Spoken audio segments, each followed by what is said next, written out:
제 검지에는 시골 큰 집에 놀러 갔다가 낯질하다가 베인 상처가 있습니다. 초등학교 때 시골에 가서 형들하고 같이 풀을 베는데 그만 풀은 안 베고 내 손가락 팍 빼가지고 와 피가 뚝뚝 떨어지는데 와 얼마나 놀랐는지. 누구나 사람들은 자라면서 생긴 상처들이 있습니다. 개척교회 시절 전도사님 한 분 같이 사역을 했는데 남자분이에요. 근데 여름 수련회 물가 가가지고 물놀이를 한다든지 그러면 수영복을 입든지 아니면 반바지라도 입는데 긴 바지 입고 물놀이 하는 거예요. 긴 바지 입고 바다 들어가고 긴 바지 입고 강에 들어가는 거예요. 한 번도 반바지 입은 거 본 적이 없어요. 왜 그러냐 그랬더니 바지를 쑥 들쳐 보이는데 자기 초등학교 땐 물을 쏟아가지고 된 상처라는 거예요. 그 상처가 좀 깊게 났더라고요. 여러분 누구나 몸에 흉터나 상처가 남아있고 그 흉터들은 다 나름 사연과 추억이 있습니다. 근데 몸에 난 상처보다 또 더 무서운 게 있습니다. 그건 보이지 않는 상처입니다. 근데 그 상처가 지금의 내 삶까지 스멀스멀 기어 올라와 가지고서 내 현재의 삶을 참 힘겹게 만들고 아프게 만듭니다. 뭐죠? 마음에 난 상처입니다. 성경에 이렇게 새하얗게 얼어버린 인물이 있습니다. 요셉이죠. 요셉에게 잊을 수 없는 곳이 있죠. 도단이라고 하는 땅입니다. 아버지 심부름으로 형 찾아 도단 갔다가 형들에게 죽음의 깊은 웅덩이에 빠뜨려집니다. 얼마나 울며 사정했겠어요. 형님 날 살려주세요. 내가 잘못했어요. 형님들 내가 다시는 형들 잘못한 걸 아버지에게 고자질하지 않을게요. 내가 꿈 얘기해서 형들 마음 너무너무 힘들게 했죠. 다시는 그런 거 하지 않을게요. 싹싹 빌면서 나 그렇게 잘난 척하지 않을게요. 살려달라고. 눈물로 애원했지만 매몰차게 거절당하고 애굽의 노예로 팔려갑니다. 강도를 만나 팔려갔다고 한다면 이렇게 원한이 맺혀 있지 않을 거예요. 형들이 그런 거예요. 17살 철 모르는 아이니까 이렇게 저렇게 실수하고 잘못했어도 혼내지, 때리지, 야단치지. 그러고 말 일이지. 애굽의 노예로 팔아버린다고 하는 게 인간으로 할 일이에요. 요셉은 애굽에서 종살이 서러울 때마다 엄마 아빠가 그리울 때마다 베개 닉적시며 형들에게 받은 깊고 깊은 상처가 끝없이 눈물로 흘렀습니다. 이 세상에 상처가 없는 사람이 어디 있겠어? 이 상처는 내 안에 깊은 곳에 자리를 잡아서 안에서 마음을 곪게 만듭니다. 곪은 상처는 마음의 쓴뿌리가 되죠. 그래서 오늘 말씀 이렇게 이야기합니다. 하나님의 은혜에서 떨어져 나가는 사람이 아무도 없도록 주의하십시오. 또 쓴뿌리가 돋아나서 괴롭게 하고 내 마음의 깊은 상처와 아픔 이게 드러나가지고서 다른 사람을 정죄하고 비난하고 또 가시돋치게 아프게 하는 거, 그것으로 많은 사람들이 더러워지는 일이 없도록 주의하십시오. 상처는 내가 원했던 게 아닙니다. 상처는 강도처럼 내 인생에 들이닥쳐서 내 안에 깊은 흔적을 새겨놓습니다. 여러분, 밖에서 찾아온 것이 내 안에 또다리를 틀면서 내 인격, 내 감정, 내 행동을 아주 삐딱하게 내가 원하지 않는 인생이 되게 만들어 버립니다. 여기 정태기 상담학 박사이신 분이 위장병에 시달리는 23살 청년에 대한 이야기를 하신 적이 있습니다. 23살 청년이기 때문에 쇠라도 녹일 때잖아요. 소아에서. 근데 위장병에 시달려요. 위를 3분의 1을 잘라냈습니다. 항생제 치료를 합니다. 근데 8개월 뒤에 또 배를 움켜쥐고 응급실에 옵니다. 간신히 치료해서 퇴원을 하죠. 또 몇 달이 못 돼서 배를 움켜쥐고 병원에 실려옵니다. 다시 위를 잘라내고 수술을 해야만 했습니다. 이 담당 의사가 자신이 더 이상 이 청년을 치료할 수 없음을 깨닫습니다. 치료하면 뭐예요? 위에 소아액이 아주 강한 독성 같은 소아액이 위를 다 빵꾸내는 거예요. 그래서 상담을 전공한 목사님 마음의 치료가 되어질 수 있도록 연결을 했습니다. 상담해 보니까 어린 시절이 참 비참합니다. 이 청년이 6살 때 부모님이 이혼했고 참 못된 위탁자를 만납니다. 술에 찌들으면 이 아이를 폭행했습니다. 견디다가 죽을 것 같아서 11살에 뛰쳐나옵니다. 어린 나이에 수모를 겪으면서 모진 고생을 다 했습니다. 부모로부터 버림받은 마음의 상처가 분노가 되기 시작해가지고 16살 때서부터 칼을 가슴에 품고 다녔습니다.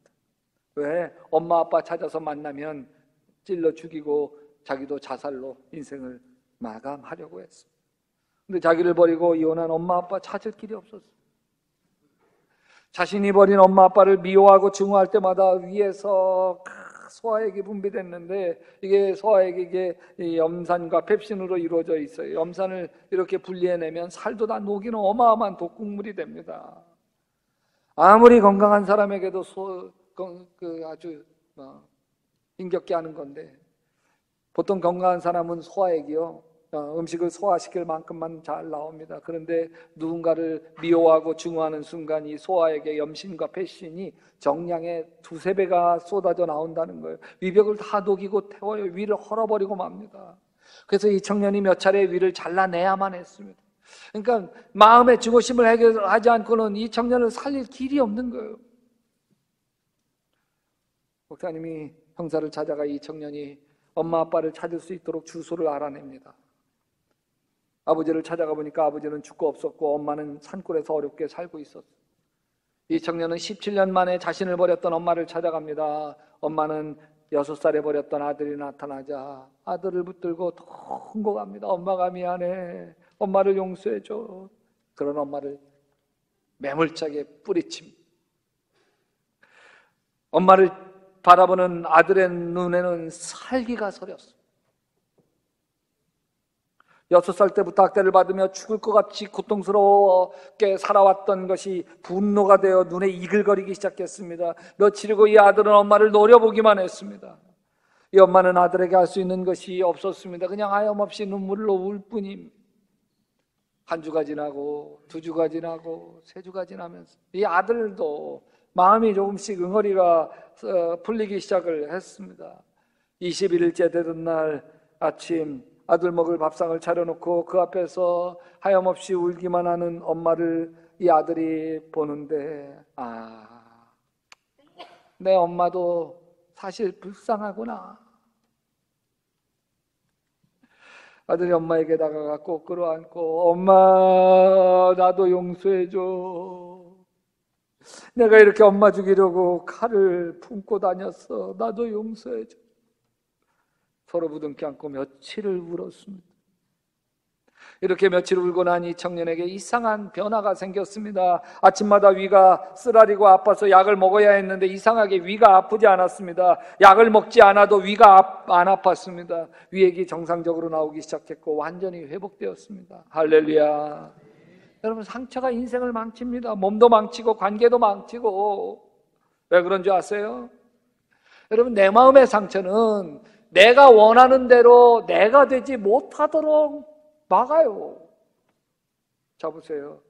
내가 이런 결혼 생활을 하고 싶었어요? 아니에요. 내가 바라던 결혼 생활과 자꾸 엉뚱한 방향으로 꼬여가고 있어요. 왜 그런가요?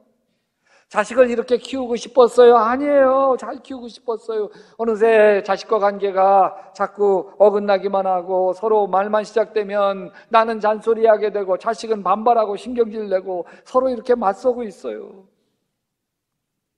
이럴 때 보면 우리 안에 우리가 깨닫지 못하는 어떤 실체가 있는 거예요. 실체. 자, 사람을 자동차로 비유해 보십시다. 자동차 길거리에 내두면요, 지가 어떻게 가요? 자동차를 운전하는 사람 있어야 가죠. 그러니까 자동차는 지 마음대로 가는 게 아니에요. 자동차를 운전하는 운전자 마음대로 가는 거죠. 사람도 마찬가지예요. 누구나 우리의 마음속엔 다 어떤 운전수가 자리를 잡고 있습니다. 이 운전자가 내 마음대로, 자기 마음대로 내 인생을 끌고 가는 거예요.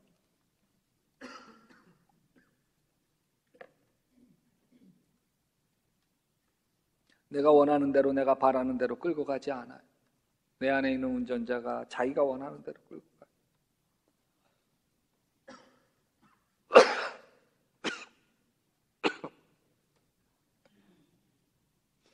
나는 부모님처럼 싸우고 싶지 않았어요. 근데 내 마음의 운전자는 부모님 싸우는 거 보면서 크게 상처로 운전자에게 새겨져요. 저렇게 맨날 싸우려면 왜 결혼해? 난 저렇게 안 살아. 근데 어느새 나도 그렇게 살아요. 내가 내 마음대로 안 돼요. 이러는 내가 싫은데 내가 내 마음대로 안 돼. 이건 사도 바울도 마찬가지였어. 로마서 7장에서 이렇게 한탄합니다. 내가 원하는 바 선을 행치 않고 도리어 원하지 않는 바 악을 행하는도다. 만일 내가 원하지 아니하는 것을 하면 이를 행하는 자는 내가 아니요 내 속에 거하는 죄니라. 어허라 나는 곤고한 사람이라. 누가 이 사망의 몸에서 나를 건져내리. 사도 바울 안에도 운전수가 있는데 죄의 법 아래로 사로잡아가는 운전수가 있는 거예요. 그 운전수가 바울을 자꾸 불행으로 몰고 갑니다. 남이 그러는 게 아니에요. 내가 가난해서 불행한 것도, 내가 못 배워서 불행한 것도, 내가 좀 바보 같아서 불행한 것도 아니에요. 내 안에 운전자가 나를 불행으로 몰고 가고 있을 뿐이에요. 이 운전자를 심리학에서는 자아상, 셀프 이미지라고 얘기합니다. 여러분, 자아상이 인생의 모든 걸 결정합니다. 이 자아상대로 인생이 움직입니다. 내 안에 자아상은 나를 끌어가는 강력한 힘을 가지고 있어요. 어떤 분은 지고 못 살아. 그래서 자꾸 사람과 다투고 갈등을 합니다. 그 사람 그렇게 만들어가는 게 그 사람의 자아상이에요. 어떤 사람은 매사 자신이 없어요. 소심하고 머뭇거립니다. 그래서 어릴 때 학교에서 왕따를 당하기도 하고 회사를 다니면 1년 넘게 잘 버티지도 못하고 이 회사 저 회사 전전하기도 하고 이렇게 그 사람을 만든 것도 그 사람 안에 있는 자아상이에요. 내 안에 숨어있는 이 자아상이 내 생각, 내 행동, 내 태도 모든 걸 다 지배합니다. 근데 상처는 내 안에 이 자아상에게 상처를 남기는 거예요. 그래서 내 안에 자아상 삐뚤어지게 하고 내 안에 자아상 창해가 있게 만듭니다. 열등감으로 삐뚤어지게 하고 사람에 대한 불신과 미움으로 삐뚤어지게 합니다. 그래서 내가 원하는 대로 내 인생을 운전해 가지 못하게 만들어요. 이적의 거짓말이라고 하는 노래는 이렇게 이어집니다. 내겐 잘못이 없다고 했잖아. 나 좋은 사람이라고 했잖아. 상처까지 안아준다고 했잖아. 거짓말, 거짓말, 거짓말. 참 가사가 서러워요. 어릴 적 버림받은 상처를 안고 가는 이 사람에게 사랑하는 사람이 나타났어요. 애인이 되었어요. 사랑을 속삭였어요. 이렇게 말해준 거예요. 내가 엄마에게 버림받은 것은 내 잘못이 아니야. 내가 나쁜 아이여서 내가 버림받은 것도 아니야. 너는 좋은 사람이야. 내가 너의 받은 상처까지 다 안아줄게. 이렇게 말해준 애인 앞에 버림받은 상처를 안고 살아온 이 사람은 그 품에 안겨 한없이 울었을 거예요. 그간 서러움에 복받쳐서 울었고 너무 고마워서 울었을 거예요. 그런데 그렇게 말하던 애인이 떠나. 상처까지 안아준다고 했던 그 사람이 떠나. 어쩌면 떠나간 애인도 지쳐서 떠나갔을 거예요. 자신이 감당하기에는 이 사람 속에 버림받은 상처, 쓴뿌리가 너무 커서 견디지 못하고 떠나갔을 거예요. 버림받은 상처가 쓴뿌리가 되어 매사 자기 자신에게 집착하고 자꾸 의심하고 오해하고 그래서 견디다 더 이상 포기하고 떠나갔을 거예요. 결국 또다시 버림받은 상처를 받게 된 이 사람은 이렇게 넋두리합니다. 이적의 노래예요. 다시 나는 홀로 남겨진 거고 모든 추억들은 버리는 거고 역시 나는 자격이 없는 거지. 거짓말, 거짓말, 거짓말. 여러분, 부부가 살다가 헤어지는 이유가 뭔지 아세요? 내 배우자가 마음에 지니고 살고 있는 상처, 그 쓴뿌리를 이제는 더 이상 내가 감당할 수 없기 때문에 헤어지는 거예요. 또 내 마음에 안고 있는 상처, 이 쓴뿌리를 내 배우자가 더 이상 감당할 수 없기 때문에 나를 떠나려고 하는 거예요. 서로가 그런 거예요. 이 세상에 상처가 없는 사람이 어디 있어요? 누구나 아픔과 고통이 있어요. 그래서 주님이 이렇게 얘기해요. 수고하고 무거운 짐진 자들아, 내게로 오라. 내게로 오라. 내가 너희를 쉬게 하리라. 마태복음 11장 28절이에요. 상처받아 흔들리는 인생을 주님이 부르신 거죠. 다 내게로 오라. 내가 너를 쉬게 하리라. 너희를 치유하리라. 내 삶을 변화시키는 치유의 8단계라고 하는 책에서 린다라는 여인의 이야기가 나옵니다. 이 여인이 어렸을 때, 아주 어렸을 때, 이 친척이 성적으로 추행을 해요. 배야 이리 와라. 추행. 린다가 그런 경험을 겪고 상처를 받아, 어린 거. 그래서 자기가 사춘기가 되고 자기가 커가는데 어느새 어린아이를 자기가 하고 있는 거예요. 어린아이를 나가 추행하고 있는 거예요. 그러니까 두 가지. 하나는 자기를 추행했던 그 친척에 대한 원망과 분노, 그리고 자기도 그러고 있는 것에 대해서 그러지 말아야지. 그런데 애들만 보면, 어린아이들만 보면 자기도 그러고 있는 거예요. 자기도. 깊은 죄의식, 이게 미치겠어. 교회 다니면서 상담을 받기 시작했어. 정신과 치료를 받았어. 14년 동안이나. 근데 이 린다의 상태가 호전되지 않았어. 아이를 추행하고 싶은 욕구가 자기에게 자꾸 끊어지지가 않아. 내적 치유 상담가인 데니스와 셰일라가 린다를 위해서 함께 기도하기 시작하면서 린다에게 성추행이 일어났던 그 시간을 린다가 기억을 더듬어 찾아가게 했어. 린다 양, 성추행했던 방을 떠올리세요. 그곳에 지금 누가 있나요? 어떻게 어린 린다를 더듬으면서 추행하고 있나요?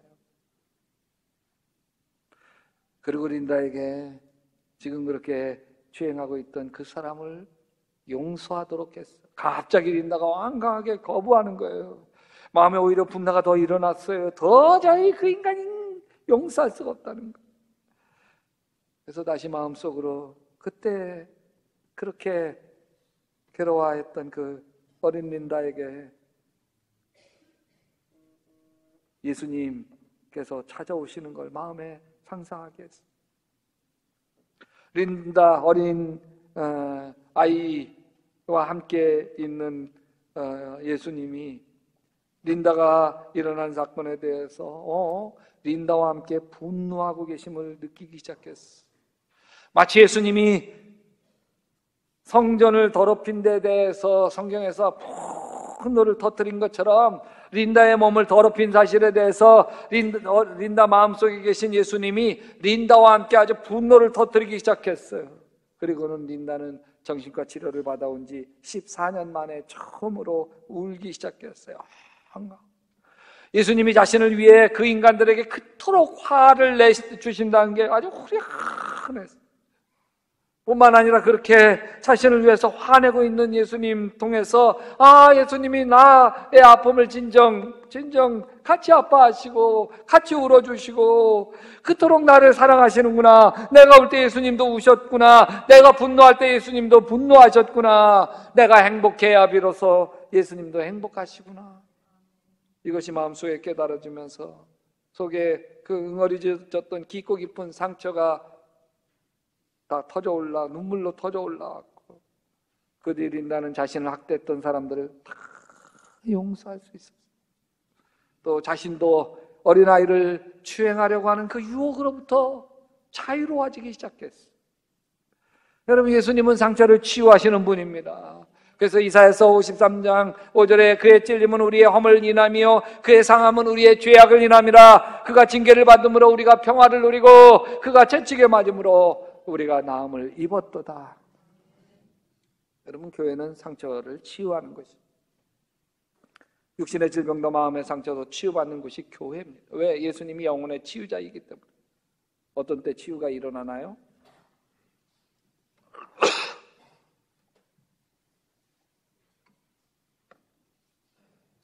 뭐 할 때? 들어줄 때 치유가 일어나. 야고보서 1장 19절에 내 사랑하는 형제들아 너희가 알거니와 사람마다 듣기는 속히야 말하기는 더디야 성내기도 더디야. 여러분, 교회는 들어주는 거예요. 속상한 거 들어주는 거예요. 여러분, 지적해 주는 거 아니에요. 자꾸 가르쳐 주려고 하지 마세요.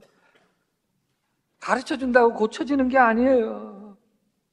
그냥 그렇구나 따라서 하세요. 그렇구나, 얼마나 아팠어, 참 대단해. 공감해주고 등 두들겨주면 치유. 윌리엄 피치라는 심리학자가 이렇게 얘기해요. 따라서 합시다. 들어주는 것이 치유하는 것이다. 두 번째, 함께 울어줄 때 치유가 일어나. 로마서 12장 15절에 즐거워하는 자들로 함께 즐거워하고 우는 자들로 함께 울라. 함께 울어주는 교회가 치유하는 교회예요. 여러분, 누군가 나를 위해서 함께 아파하고 함께 울어줄 때 외롭지 않게 돼요. 누군가 나를 위해서 울어주는 사람이 있을 때, 나 인생 헛산 것이 아니구나. 아멘. 세 번째, 있는 모습 그대로 받아줄 때 치유가 되어져. 무엇보다도 열심으로 사랑할지니 사랑은 허다한 죄를 어떻게 덮느니라. 베드로전서 4장 8절이에요. 교회는 지적하고 책망하는 것이 아니에요. 교회는 있는 모습 그대로 받아주고, 아멘, 기다려주고, 아멘, 기도해주고, 아멘, 사랑해주고, 아멘, 격려해주고, 아멘, 칭찬해주고, 아멘, 축복해주는 것이에요. 예수님도 상처투성이입니다. 이마에 가시 찔린 상처 자국, 양손에 큰 대못 자국, 옆구리에 창 자국, 등에는 막 채찍질로 살점이 뚝뚝 떨어진 자국 뿐만 아니에요. 제자들에게 버림받은 상처도 있고, 십자가에서는 하나님 아버지에게도 버림받아요. 그래서 엘리 엘리 라마 사박다니, 나의 하나님 나의 하나님 어찌해서 나를 버리시나이까. 인간의 그 모든 상처를 체험하신 예수님이 결국 우리의 상처를 치유하는 자가 되셨어요. 우리도 마찬가지예요. 우리가 받은 상처가 예수님의 은혜로 치유받고 나면 상처받은 일을 치유할 수 있어요. 여러분, 남편 일은 슬픔에 젖어 있는 일을 제 아내가 아무리 위로를 해도 위로가 잘 안 돼요. 왜? 남편 있잖아요.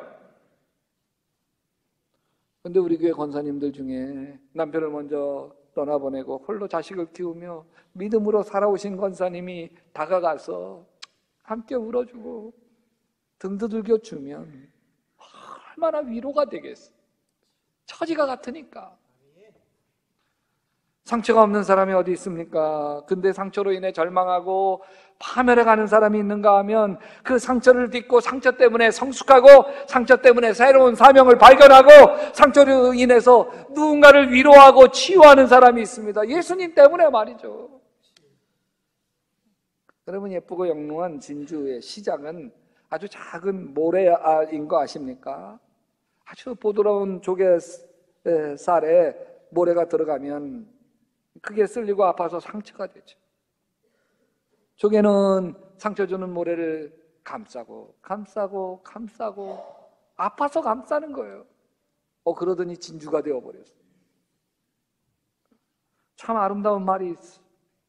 오늘 설교 제목이기도 한데, 잘 아문 상처는 꽃보다 아름답다. 잘 꿰맨 상처는요, 꽃보다 아름다운 거예요. 여러분, 가만히 보면 나 여기 앉아있는 분들은 보면 상처 때문에 우리가 다 진주가 되어져 있지 않습니까? 상처 때문에 다 꽃이 되어 있지 않습니까? 옆에 있는 이가 이토록 아름다운 건 상처 때문인 거예요.